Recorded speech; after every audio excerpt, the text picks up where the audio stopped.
Granie w gry. Jeżeli oglądacie ten materiał, albo śledzicie mój kanał, albo podobne kanały na YouTubie, to myślę, że śmiało można założyć, że jesteście graczami.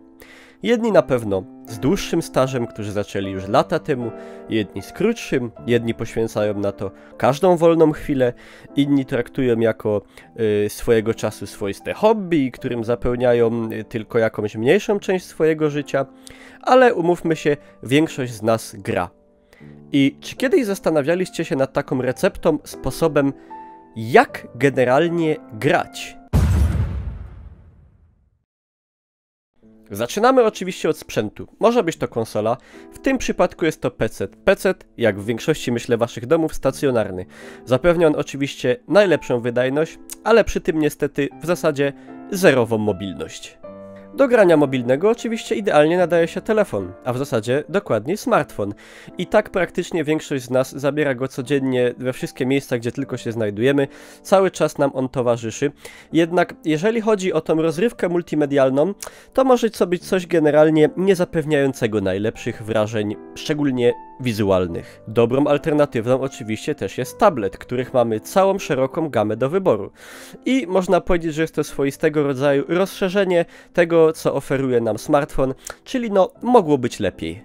No i jest oczywiście laptop. Coś idealne do gracza, który chciałby przenieść rozwiązania stacjonarne w bardziej mobilne środowisko. Nowoczesne laptopy, jak ten tutaj zaprezentowany, są bowiem zapewnić nam wydajność zbliżoną do nawet mocnych konfiguracji stacjonarnych. Także nie tracimy w zasadzie nic, a zyskujemy mobilność, która pozwala nam zabrać swoje ulubione tytuły ze sobą tam, gdzie tylko zapragniemy. Kolejna ważna rzecz. Miejsce.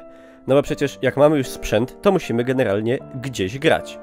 Wielu ludzi preferuje standardowe rozwiązanie, czyli biurko w naszym domowym zaciszu. Będąc mobilnym i korzystając z laptopa, nic nie stoi przecież na przeszkodzie, żebyśmy mogli wygodnie ułożyć się z nim do łóżka i to właśnie w naszych ciepłych pierzynach cieszyć się ulubionymi tytułami.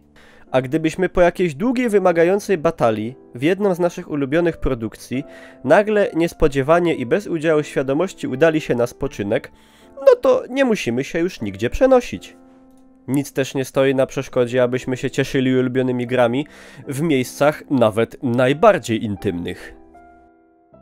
W porze wiosennej lub letniej zupełnie nic nie stoi na przeszkodzie, ażebyśmy swoje ulubione tytuły zabrali ze sobą w jakieś piękne i naturalne krajobrazy.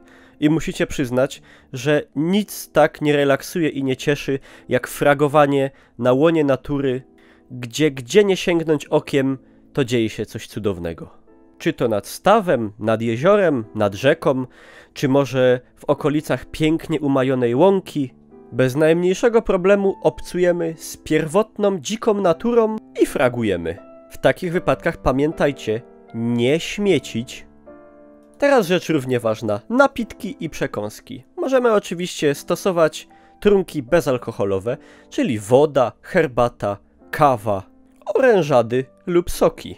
Można też oczywiście sięgnąć po coś mocniejszego, aczkolwiek pamiętajcie, wasza skuteczność w każdym rodzaju gier diametralnie spada. Jeżeli chodzi o przekąski, oczywiście można sięgnąć po fast foody, hamburgery, hot dogi, chipsy, pizzę, które oczywiście dadzą nam dużą dawkę energii i wyzwolą w naszym organizmie dużo endorfin, aczkolwiek pamiętajmy, że są niezdrowe. Albo sięgnąć po bardziej domowe i świeże produkty, aczkolwiek tu potrzebujemy więcej czasu na przygotowanie danego dania. No i rzecz oczywiście chyba jedna z najważniejszych, chociaż w zasadzie uważam, że wszystkie są tu jednakowo ważne, gry.